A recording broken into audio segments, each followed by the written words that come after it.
Join our community by subscribing. Every click helps us share more stories like this one. The introduction. In the remote town of Maplewood, nestled among rolling hills and thick forests, life moved at a slow, predictable pace. The townsfolk knew their neighbors and families had roots back generations.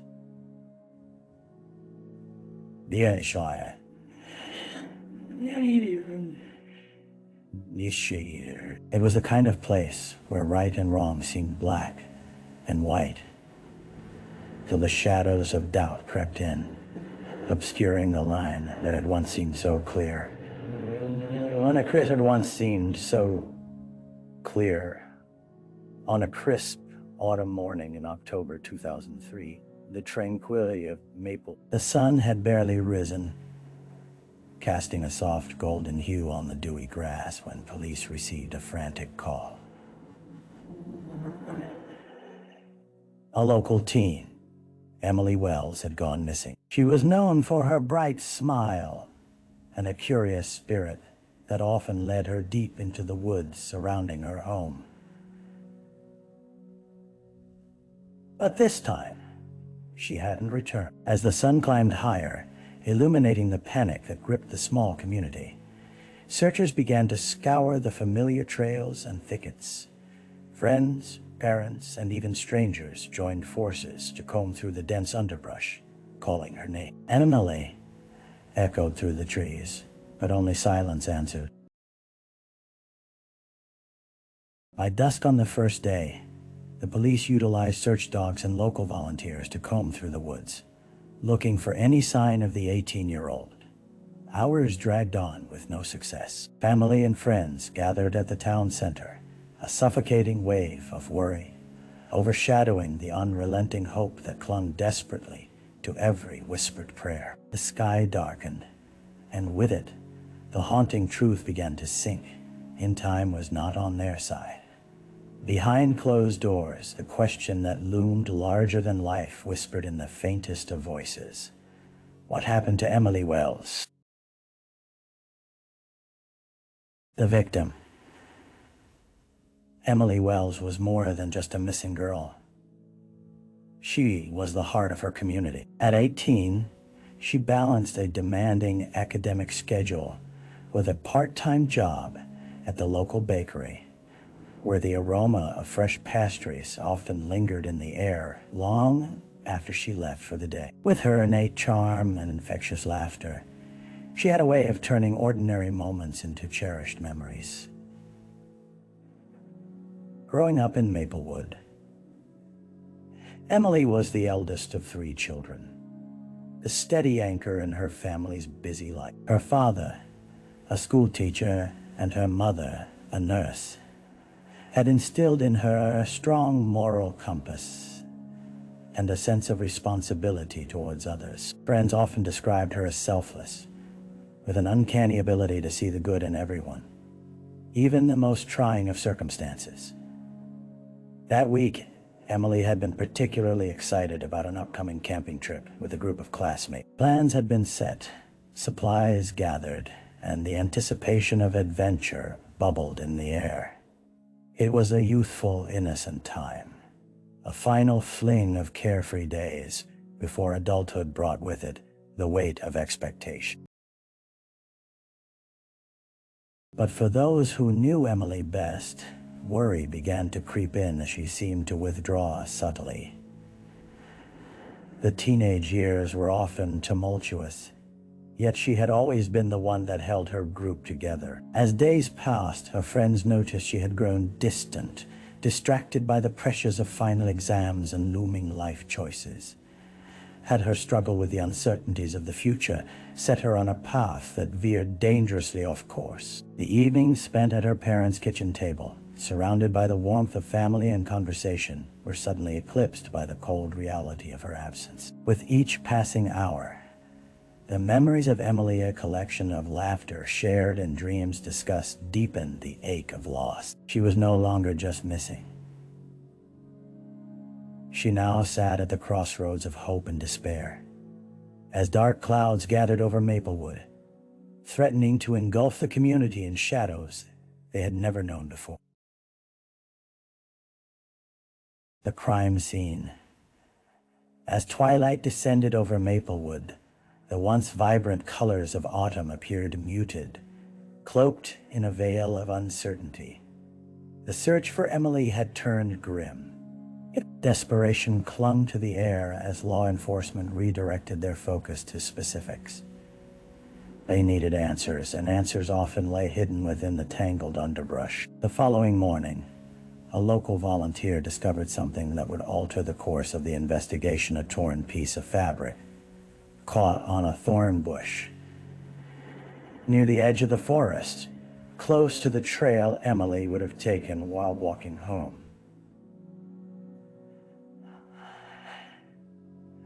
Tattered and soaked with morning dew, the fabric bore the unmistakable pattern of a flannel shirt.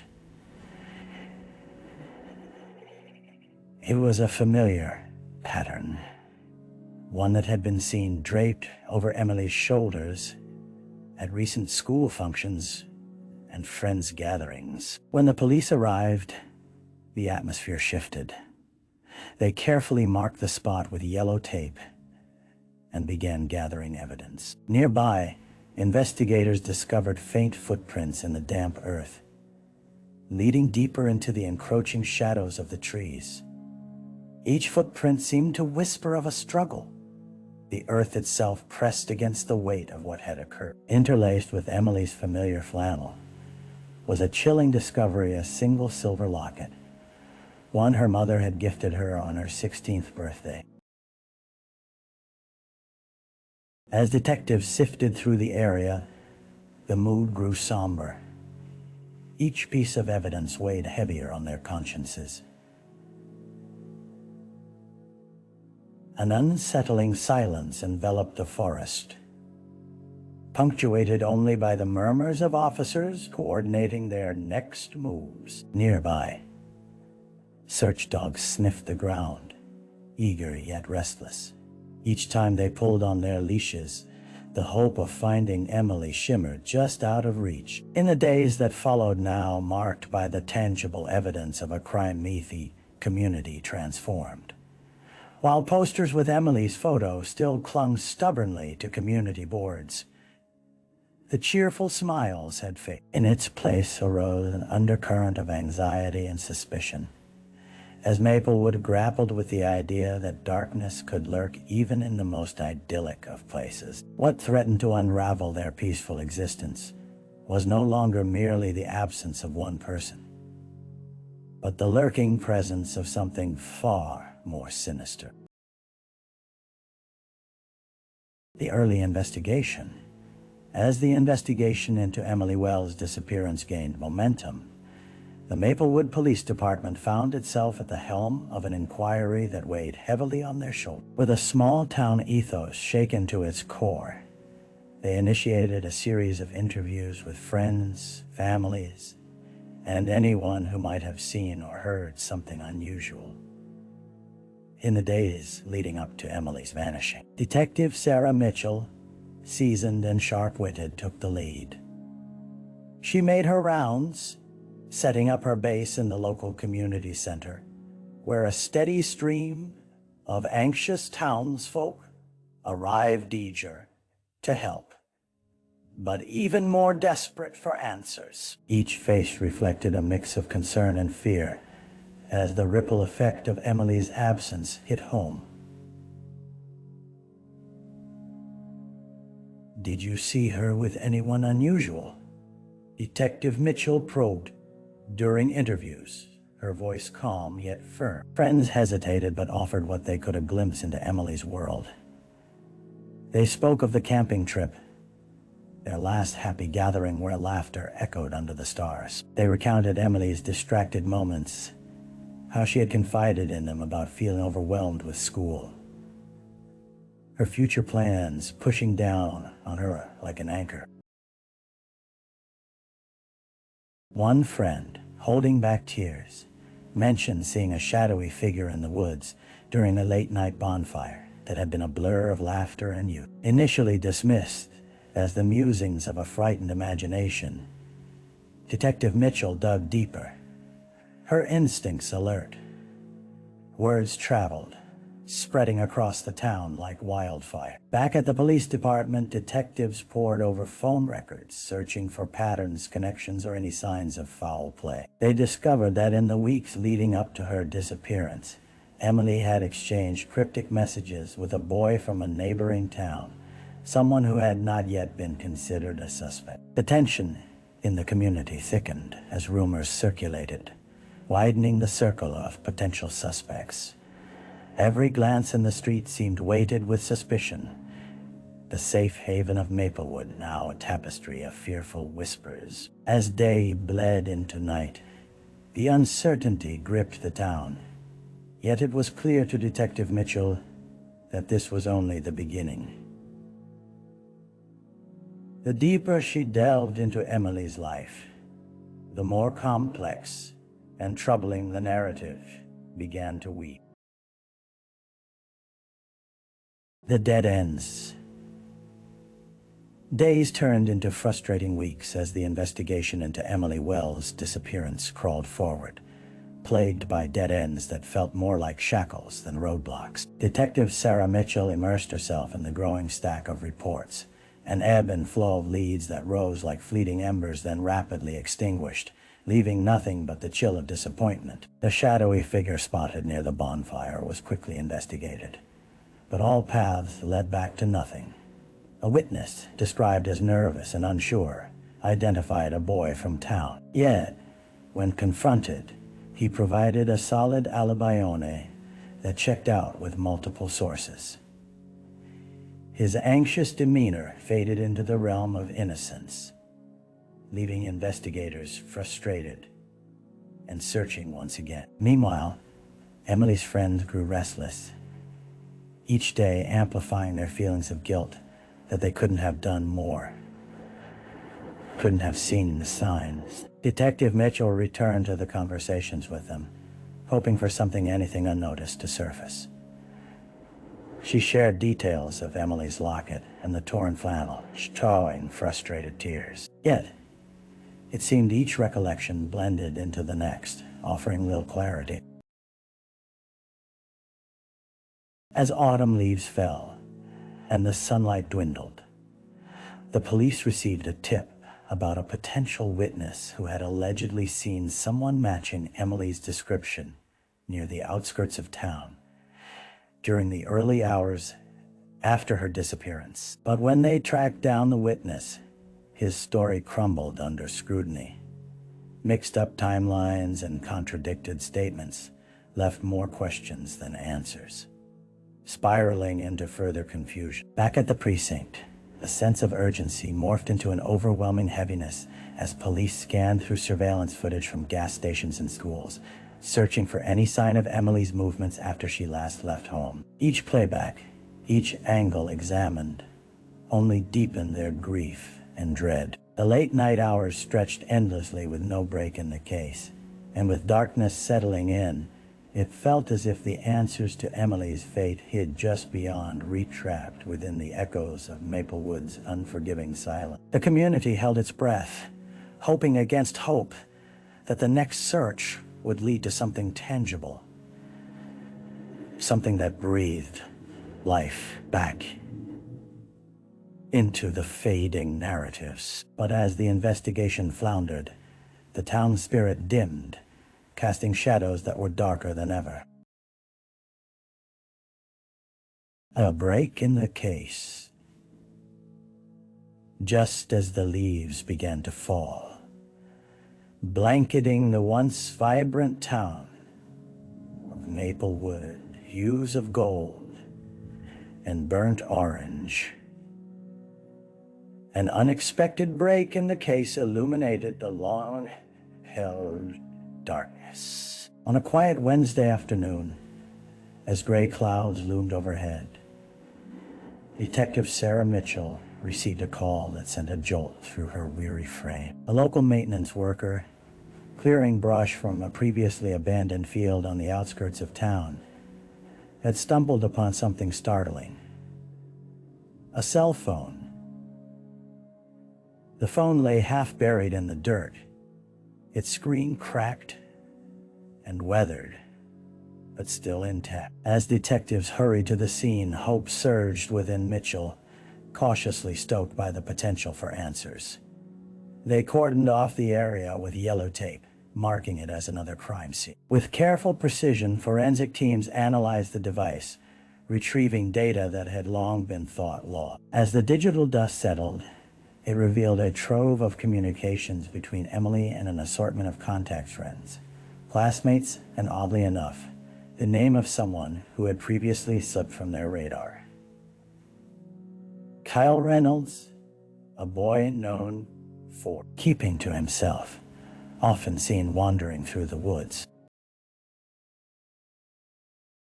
Readily available forensic tools brought the curious coupling of names into sharper focus. Phone logs showcased frequent exchanges, a blend of light-hearted banter and deeper musings that hinted at an evolving relationship. Yet, curious red flags emerged. Texts from Kyle grew increasingly erratic in tone, hinting at jealousy that left them both vulnerable in a world where emotions ran high. The depths of their conversations hinted at uncharted emotions, and perhaps even a fixation that could easily spiral into something dangerous. Detective Mitchell, buoyed by this sudden twist, sought out Emily's friends, piecing together what they knew of the boy. As whispers filled the town, Kyle's name shifted from an overlooked blip to a focal point of scrutiny, painting him as a potential suspect in a multi-layered puzzle that had, until now, felt unsolvable. Staring at the results of the digital discovery, Mitchell couldn't shake the feeling that they were finally turning a corner. But with that glimmer of hope came an edge of caution. This was not a closed chapter, merely the opening act of a more complex narrative. As the sun began to set, casting a warm glow over the town, something distinctly somber settled in. The realization that the truth could be both elusive and painful loomed large in the air of Maplewood. The suspect. In the dim light of the interrogation room, a palpable tension enveloped Detective Sarah Mitchell and the young man sitting across from her. Kyle Reynolds, a 17-year-old with tousled hair and restless eyes, fidgeted in his chair, betraying an unease that did not go unnoticed. With their recent findings turning him into the center of scrutiny, the air was thick with unspoken accusations. "Your name has come up quite a bit, Kyle," Mitchell began, her voice steady, but laced with the weight of the investigation. She leaned forward slightly, observing him intently. "We found Emily's phone. You two were talking frequently."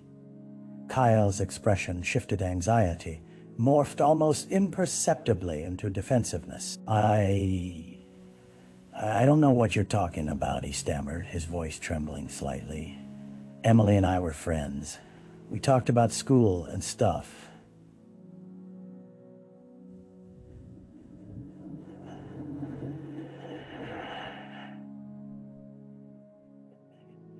"I don't know where she went," Mitchell pressed on. Flipping through her notes, she recounted parts of their conversations that hinted at a tension-muddled emotions creeping into moments meant for light friendship.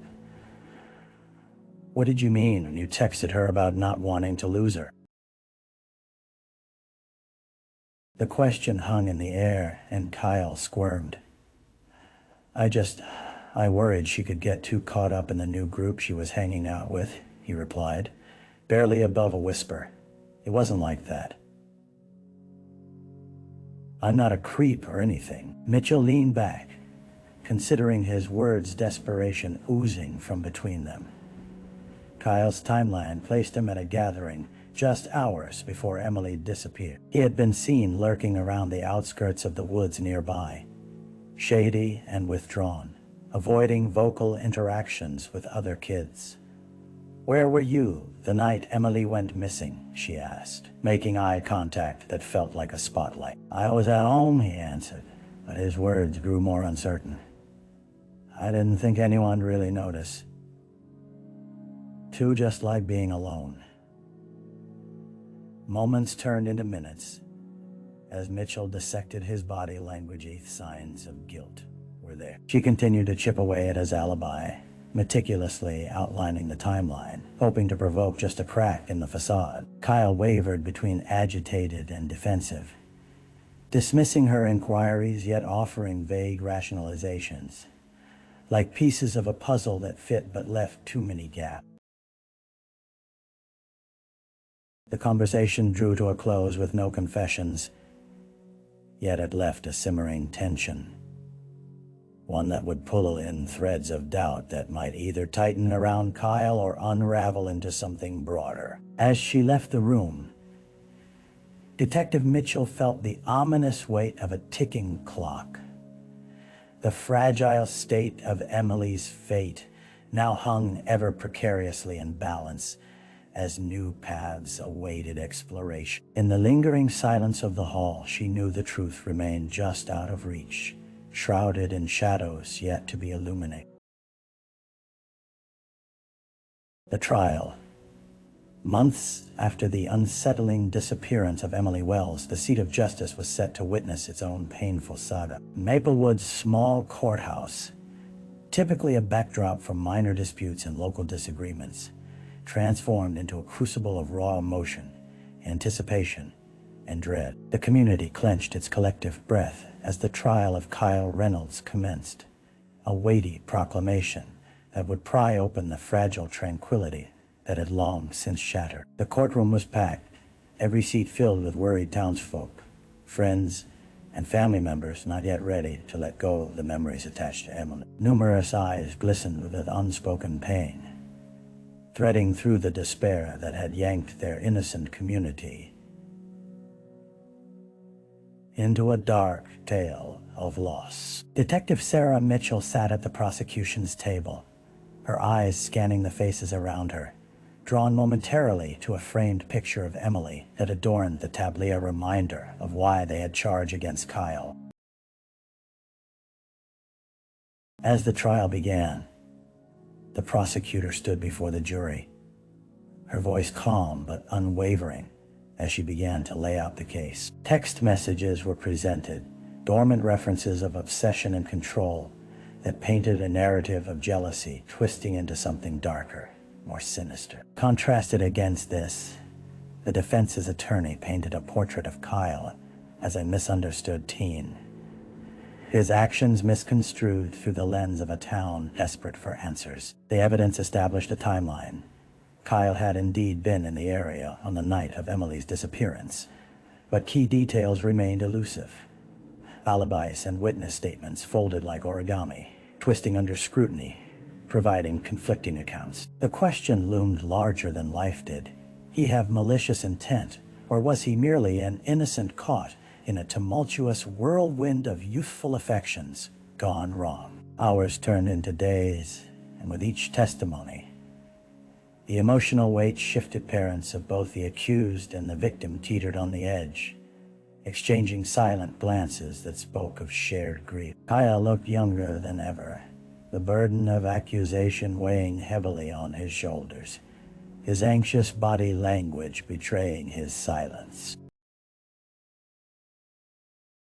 As the prosecution linked evidence to a timeline, it became an intricate web of speculation and harsh realities. Detective Mitchell took the stand, painstakingly piecing together the events leading up to Emily's vanishing. Her voice echoed with conviction, shaking the hearts and minds of those present. Yet, as powerful as her narrative was, the defense countered with questions that nearly paralyzed the air. "Did you ever find Emily?" they asked pointedly, the implication clawing at the fragile space of certainty. As the trial approached its climax, the jury's deliberation echoed as loudly as the whispers in the hallways, casting uncertainty throughout the court. Would Kyle be held accountable, or would they be left without closure? In the end, the verdict came, unexpectedly swift, a sharp crack that echoed through the chamber. An air of disbelief enveloped the room as they awaited the conclusion. The gavel's sound resonated like a heartbeat, leaving a community desperately yearning for resolution, yet wrestling with a painful truth. Justice did not always heal, and shadows often lingered long after the final words were spoken. The aftermath. In the days following the trial, the town of Maplewood felt the tremors of a seismic shift, a new reality that settled like dust in the air after a storm. Word of the verdict traveled quickly, spattered across the fabric of the community, leaving behind a mixture of relief, resentment, and an unsettling sense of emptiness. With Kyle Reynolds found guilty of involuntary manslaughter, the courtroom had erupted into a cacophony of emotions, anguish mingled with sheer disbelief. But as he was led away in handcuffs, the bittersweet nature of the verdict hung heavily over the residents. Justice, served in a way that offered little solace, couldn't resurrect the vibrant spirit of Emily Wells, leaving hearts raw and futures fractured. In the weeks that followed, the town tried to reestablish a sense of normalcy. Emily's parents organized a memorial in the town square, a vigil meant to honor her life rather than mourn her absence. Candles flickered like stars, illuminating the faces of those gathered to remember a girl who had brightened so many lives. A spark extinguished far too soon. Detective Sarah Mitchell attended the vigil, her heart heavy with the knowledge that justice had come with a price. She watched as the community clung to one another, a united front against the shadows that had threatened to tear them apart. In their clustering, she saw resilience and determination to navigate grief together rather than succumb to isolation. As the weeks turned into months,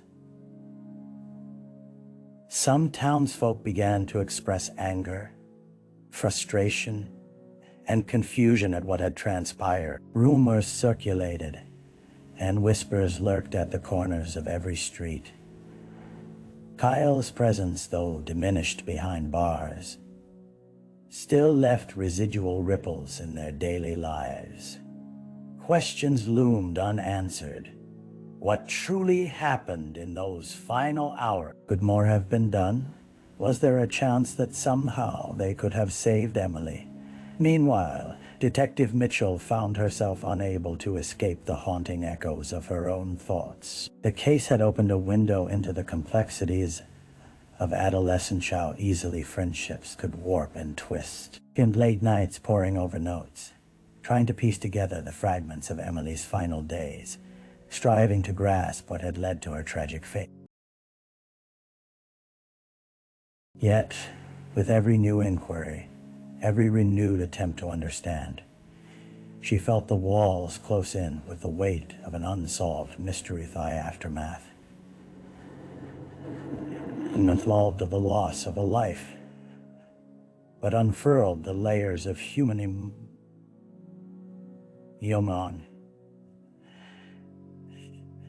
longing that would take years to heal. Maplewood had become a tapestry of resilience, but the threads of grief would forever remain woven into its fabric. As summer faded into the chill of autumn, the town stood at a crossroads, surrounded by ghosts of the past, yet yearning for a path forward, searching for a way to remember Emily while forging a quiet strength that would endure through even the most turbulent of times. Reflection.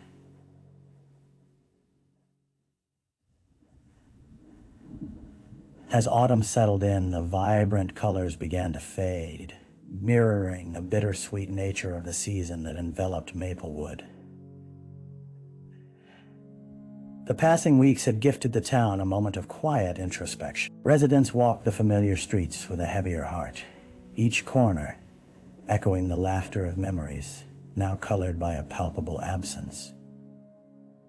The weight of Emily's story lingered like the distant scent of fallen leaves, bittersweet yet grounding. Detective Sarah Mitchell often found herself drawn to the wooded trails where Emily was last seen.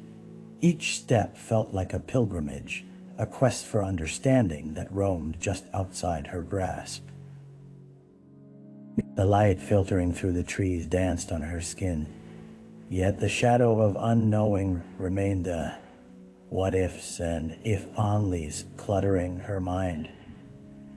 Had she missed something vital during the investigation? Sitting beside the creek where children once splashed joyfully, she reflected on the threads of human connection that bind communities, families, friends, even acquaintance, and a shared tapestry of grief. Emily's life had ignited conversations about mental health, the pressures of adolescence, and the importance of nurturing friendships, casting light on the darker spaces often left unspoken.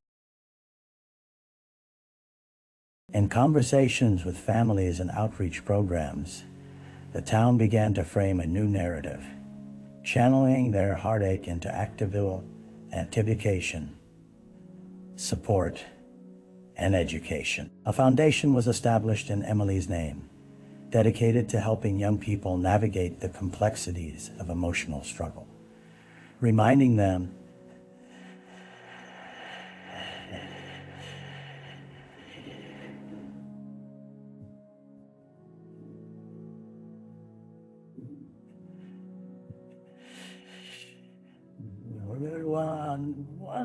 one another. As winter pressed in, maple trees stood bare, yet those who had lost so much found new strength woven through communal resilience. The reflections of life and the spaces left by loss became fundamental aspects of human nature, stitching together empathy and compassion where silence once took root.